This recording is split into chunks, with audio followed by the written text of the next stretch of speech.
Hello दोस्तों, कैसे हो आप सभी। आशा करते हो आप सभी स्वस्थ होंगे। मैं आप सभी का अपने चैनल हिंदी क्लासेस में बहुत बहुत स्वागत करती हूं। तो आप सभी को पता है, मैंने आप सभी के लिए हिंदी साहित्य, हिंदी भाषा, हिंदी व्याकरण, एनसीईआरटी और भारतीय काव्य शास्त्र और उसके साथ साथ पत्रकारिता की काफ़ी महत्वपूर्ण क्लास आपके लिए चला रखी है।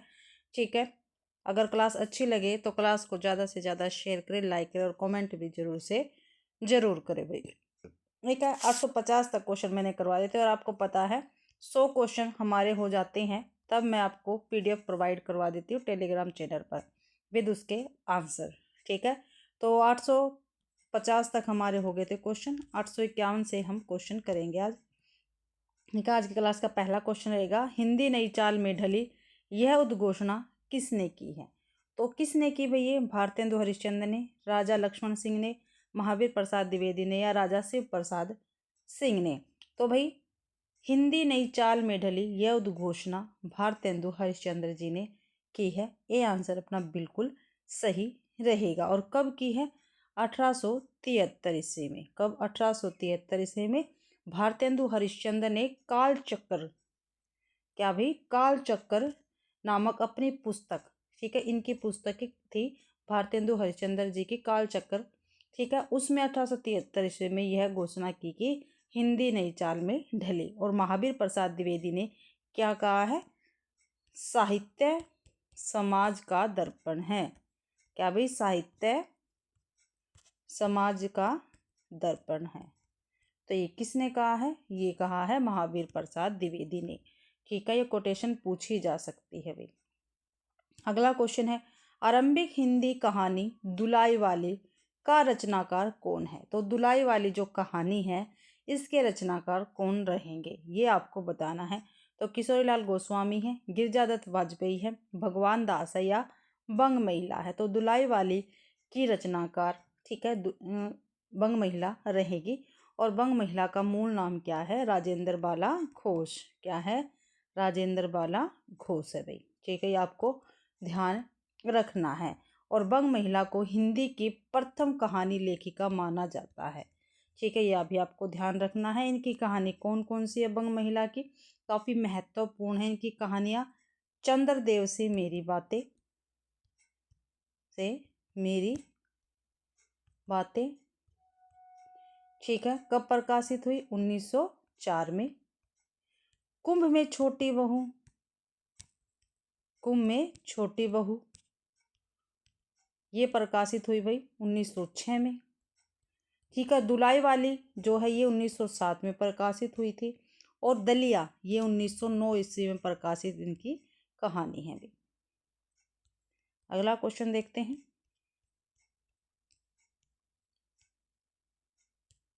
निम्नलिखित में से कौन सा जयशंकर प्रसाद का नाटक नहीं है। तो इसमें से कौन सा जयशंकर प्रसाद का नाटक नहीं है ये हमें बताना है। तो भाई विशाख तो है, राजश्री भी है, ध्रुव स्वामी भी है। क्योंकि हम जयशंकर प्रसाद के नाटक कई बार दोहरा चुके हैं इसलिए मैं आपको बता रही हूँ। जो सिंदूर की होली है ये जयशंकर प्रसाद का नाटक नहीं बल्कि किसका है? लक्ष्मी नारायण मिश्र जी का ये नाटक रहेगा। और काफ़ी महत्वपूर्ण नाटक है ये। ठीक है, काफ़ी बार पेपर में पूछा गया है। और जयशंकर प्रसाद के काफ़ी महत्वपूर्ण नाटक कौन कौन से हैं? सज्जन है, सज्जन हो गया, कल्याणी परिणय हो गया, करुणालय हो गया, प्रायश्चित हो गया, राजश्री, विशाख, अजातशत्रु, ठीक है, जन्मेजय का नागयज्ञ, कामना, ठीक है, सकंदगुप्त, एक घूट। एक घूट तो भाई इनकी एक वो है, एकांकी है। ठीक है, चंद्रगुप्त और ध्रुव स्वामी, इनके काफ़ी महत्वपूर्ण नाटक हैं। अगला क्वेश्चन, निम्नलिखित में से कौन सा नागार्जुन की रचना नहीं है। तो नागार्जुन जी की रचना कौन सी नहीं है इसमें से वो हमें बताना है। तो हजार हजार बाहों वाली ये तो है भाई नागार्जुन की जी की। पुरानी जूतियों का कोर्स ये भी है। खिचड़ी विप्लव देखा ये भी है भाई नागार्जुन जी की रचना। तो फूल नहीं रंग बोलते हैं, कहाँ पर बोलते हैं? केदार में। तो केदारनाथ अग्रवाल की रचना रहेगी, फूल नहीं रंग बोलते हैं। ठीक है, नागार्जुन जी के तीनों की तीनों रचनाएं हैं। ठीक है, फूल नहीं रंग बोलते ही केदारनाथ अग्रवाल जी की रचना है। और नागार्जुन जी की इनसे अलावा रचनाएं कौन कौन सी जो पेपर में पूछी जाती है? युग धारा काफ़ी बार पूछी गई है। और केदारनाथ अग्रवाल की युग की गंगा। ठीक है, ध्यान रखना, इसमें काफ़ी कंफ्यूज होते हैं बच्चे। ठीक है, सतरंगे बाहू वाली, ठीक है, सतरंगे सॉरी पंखों वाली है, बाहू वाली नहीं, पंखों वाली, सतरंगे पंखों वाली। ठीक है, प्यासी पथराई आंखें, भस्मांकुर, तालाब की मछलियाँ, ठीक है, तुमने कहा था, और ये तो है ही भाई। ठीक है, नागार्जुन जी की काफ़ी महत्वपूर्ण रचनाएं रहेगी। केदारनाथ अग्रवाल की कौन कौन सी है? युग की गंगा तो मैंने आपको बता दिया, युग की गंगा है इनकी काफ़ी महत्वपूर्ण रचना भी, काफ़ी बार पेपर में पूछी गई है। नींद के बादल केदारनाथ अग्रवाल की काफ़ी महत्वपूर्ण रचना है। लोक और आलोक ये भी इनकी काफ़ी महत्वपूर्ण रचना है। फूल नहीं रंग बोलते हैं, ये तो यहीं पे है हमारा। आग का आईना, गुल मेहंदी इनकी काफ़ी महत्वपूर्ण रचना है भाई, गुल मेहंदी। ठीक है, पंख और पतवार काफ़ी महत्वपूर्ण है। बम्बई का रक्त स्नान ये भी काफ़ी महत्वपूर्ण रचना है, बम्बई का रक्त स्नान। ठीक है, हे मेरी तुम ये भी इनकी काफ़ी महत्वपूर्ण रचना है। मार प्यार की थापे और कहे किरदार खरी खरी ये भी इनकी महत्वपूर्ण रचनाएं रहेंगी भाई। अगला क्वेश्चन है, आधे अधूरे नाटक के रचनाकार कौन है? यानी आधे अधूरे नाटक के रचनाकार कौन है, लेखक कौन है? लक्ष्मी नारायण लाल है, उदय शंकर भट्ट है, मोहन राकेश है, जयशंकर प्रसाद है। तो आधे अधूरे नाटक के रचनाकार मोहन राकेश जी रहेंगे। यह काफ़ी महत्वपूर्ण नाटक है भाई ये आधे अधूरे नाटक। और आधे अधूरे नाटक को समकालीन, क्या भाई, समकालीन जिंदगी का पहला नाटक कहा, पहला सार्थक नाटक कहा जाता है। ये आपको ध्यान रखना है भाई, काफ़ी बार पेपर में पूछी गई कोटेशन है। ठीक है, आधे अधूरे नाटक को समकालीन जिंदगी का पहला सार्थक नाटक कहा जाता है और 1969 में ये प्रकाशित हुआ था भाई। ठीक है, और मोहन राकेश के और नाटक है आषाढ़ का एक दिन, लहरों के राजहंस। ठीक है, काफ़ी महत्वपूर्ण नाटककार है भाई मोहन राकेश। अगला क्वेश्चन है, प्रयोगवाद की प्रवृत्ति नहीं है, तो इनमें से कौन सी प्रयोगवाद की प्रवृत्ति नहीं है, ये हमें बताना। क्षणवाद, बौद्धिकता, ठीक है, ये तो है भाई। पारंपरिक उपमानों का प्रयोग या दुखवाद, तो सी जो है ये प्रयोगवाद की प्रवृत्ति में नहीं आती है। ठीक है, क्षणवाद है, बौद्धिकता, दुखवाद ये प्रयोगवाद की प्रवृत्ति में आती है। और इसके अलावा प्रयोगवाद की और भी प्रवृत्तियां हैं, जैसे अहमवादी प्रवृत्ति का प्राधान्य था भाई। ठीक है, प्रयोगवाद में यथार्थवाद का आग्रह, ये प्रवृत्तियां हैं प्रयोगवाद की। ठीक है, निराशावाद, बौद्धिकता तो मैंने आपको बता दिया ऊपर। उपमानों की नवीनता थी। साधारण विषयों का निरूपण और भाषा का प्रयोग ये प्रयोगवाद की प्रवृत्ति थी भाई। अगला क्वेश्चन है, निम्नलिखित में से क्या छायावाद की विशेषता नहीं है? तो छायावाद की इसमें से कौन सी विशेषता नहीं है, ये आपको बताना है। तो व्यक्तिकता तो है, कल्पना भी है, रहस्य भी है, लेकिन इतिवृत्तात्मकता ये छायावाद की विशेषता नहीं है, बल्कि ये द्विवेदी युग की प्रमुख विशेषता है भाई। ठीक है, काफ़ी बार पूछा गया है, द्विवेदी युग की काफ़ी महत्वपूर्ण विशेषता के अंतर्गत आती है इतिवृत्तात्मकता। ठीक है, और आप सभी को पता है ये सभी छायावाद की प्रवृत्ति के अंतर्गत आएगी। और छायावाद को जो जयशंकर प्रसाद है, सूर्यकांत त्रिपाठी निराला, स्मितानंदन पंत है तथा महादेवी वर्मा है, इनको छायावाद के 4 स्तंभ के रूप में जाना जाता है। ठीक है, अगला क्वेश्चन है, शिव शंभू का चिट्ठा कौन लिखते थे? तो कौन लिखते थे? बालकृष्ण भट्ट, श्याम सुंदर दास, भारतेंदु हरिश्चंद्र, बाल मुकुंद गुप्त। तो भाई शिव शंभू का चिट्ठा बाल मुकुंद गुप्त ने 1904 से लेकर 1905 ईस्वी के बीच में भारत मित्र, ठीक है, भारत मित्र में शिव शंभू का चिट्ठा क्या था, प्रकाशित करवाया था। और ये किसके विषय में लिखा गया था? तो भाई उस समय जो गवर्नर जनरल थे लॉर्ड कर्जन, ठीक है, उनको संबोधित करके ये निबंध लिखा गया था शिव शंभू का चिट्ठा, ये आपको ध्यान रखना है। और आचार्य महावीर प्रसाद द्विवेदी जी ने लिखा है। ठीक है, अच्छी हिंदी बस एक व्यक्ति लिखता था, कौन भी? बाल मुकुंद गुप्त। ठीक है, ये आपको ध्यान रखना है, अच्छी हिंदी बस एक ही व्यक्ति लिखता था, वो कौन था? बाल मुकुंद गुप्त था, ये महावीर प्रसाद द्विवेदी जी ने कहा है। अगला क्वेश्चन है, एकांतवासी योगी के रचयिता कौन है? तो कौन है भाई एकांतवासी योगी के रचयिता? श्रीधर पाठक, हरिओध, महावीर प्रसाद द्विवेदी या मैथिली शरण गुप्त? तो एकांतवासी योगी के रचयिता है श्रीधर पाठक। ये आंसर अपना बिल्कुल सही रहेगा। और ये जो एकांतवासी योगी यह गोल्डस्मिथ की कृति हर्मिट का अनुवाद है। ठीक है, एकांतवासी योगी जो है ये हर्मिट का अनुवाद है और हर्मिट किसकी रचना है? गोल्डस्मिथ की रचना है भाई। ठीक है, और श्रीधर पाठक ने इसकी रचना लावनी या ख्याल शैली में की है। ठीक है, ये भी ध्यान रखना है। अगला क्वेश्चन है भाग्यवती उपन्यास के लेखक कौन है? तो भाग्यवती उपन्यास के लेखक कौन है? श्रीनिवास दास है, देवकीनंदन खत्री, किशोरीलाल गोस्वामी या सरदाराम फिल्लोरी है। तो भाग्यवती रचना के लेखक रहेंगे सरदाराम फिल्लोरी भाई। और ये उपन्यास है भी भाग्यवती, और 1877 ईस्वी में इसका प्रकाशन हुआ था। और जो डॉक्टर विजय शंकर मल्ल है, इन्होंने हिंदी का प्रथम उपन्यास भाग्यवती को ही माना है भाई। यह आपको ध्यान रखना, पेपर में भी पूछा जाता है। ठीक है, हिंदी का प्रथम उपन्यास भाग्यवती को किसने माना है, किसने स्वीकार किया है? तो डॉक्टर विजय शंकर मल्ल ने स्वीकार किया है। ठीक है, और श्रीनिवास दास जी का काफ़ी महत्वपूर्ण उपन्यास है परीक्षा गुरु, काफ़ी बार पेपर में पूछा जाता है और 1882 ईस्वी में ये प्रकाशित हुआ था।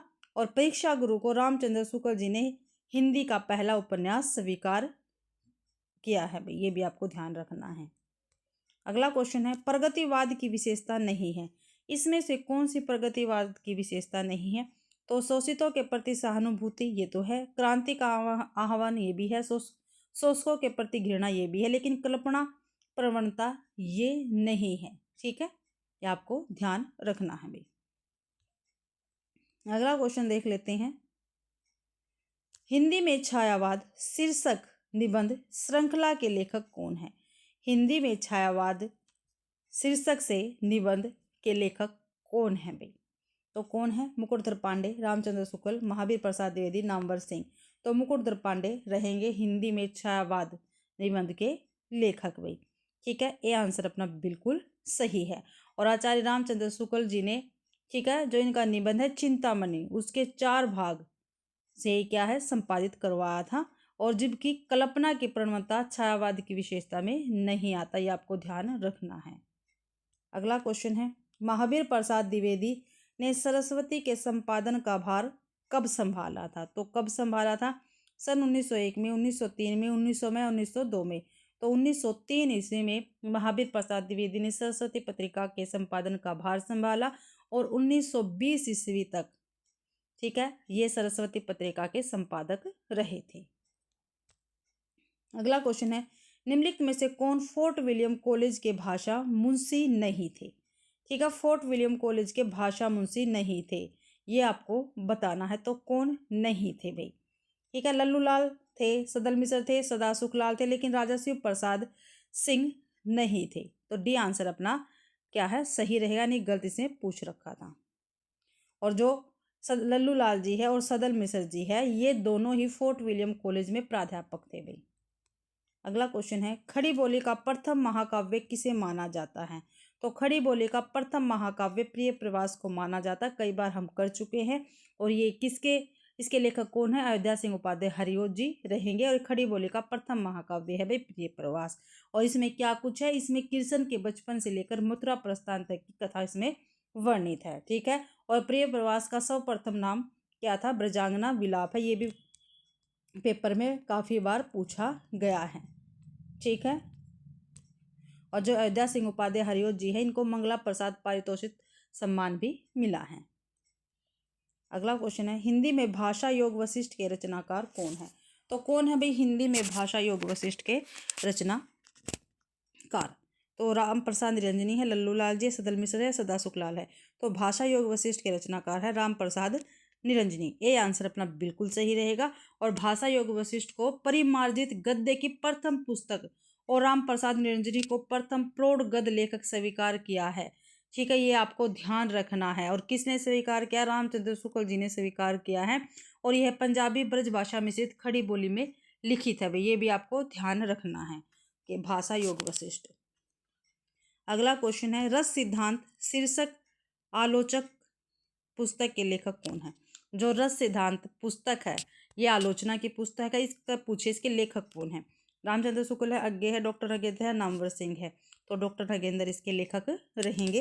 ये आंसर अपना बिल्कुल सही है भाई, ठीक है। और डॉक्टर नगेंद्र को रसवादी आलोचक माना जाता है। कैसे आलोचक माना जाता है?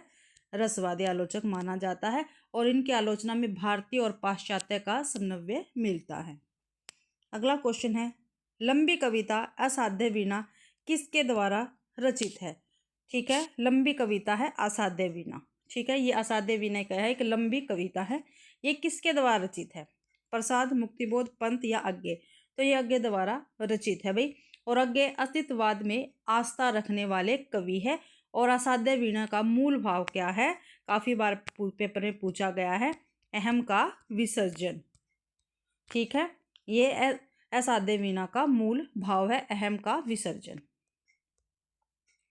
अगला क्वेश्चन है, घनानंद की काव्य भाषा थी। तो घनानंद की भाई काव्य भाषा क्या थी? ये आपको बताना है। खड़ी बोली, अवधी, भोजपुरी या ब्रज भाषा? तो घनानंद की काव्य भाषा ब्रज भाषा रहेगी, ठीक है। डी आंसर अपना बिल्कुल सही है। और ये रीति मुक्त कवि थे, ठीक है। रीति मुक्त कवि थे कौन भाई? घनानंद। रीति काल के रीति मुक्त कवि थे घनानंद। और रामचंद्र शुक्ल जी ने इनके विषय में क्या कहा है, जो पेपर में काफी बार पूछा गया है? तो क्या कहा है भाई? घनानंद के विषय में कहा है, ये साक्षात रस मूर्ति और ब्रजभाषा काव्य के प्रधान स्तंभों में है भाई, ठीक है। ये कहा है भाई रामचंद्र शुक्ल जी ने घनानंद जी के विषय में, ठीक है। घनानंद की काफी महत्वपूर्ण रचनाएं हैं। कौन कौन सी है? सुजान सार जो काफी बार पेपर में पूछी गई है। इश्कलता है, ठीक है। विरह लीला है, इन्हीं की है घनानंद जी की। वियोग वैली है भी,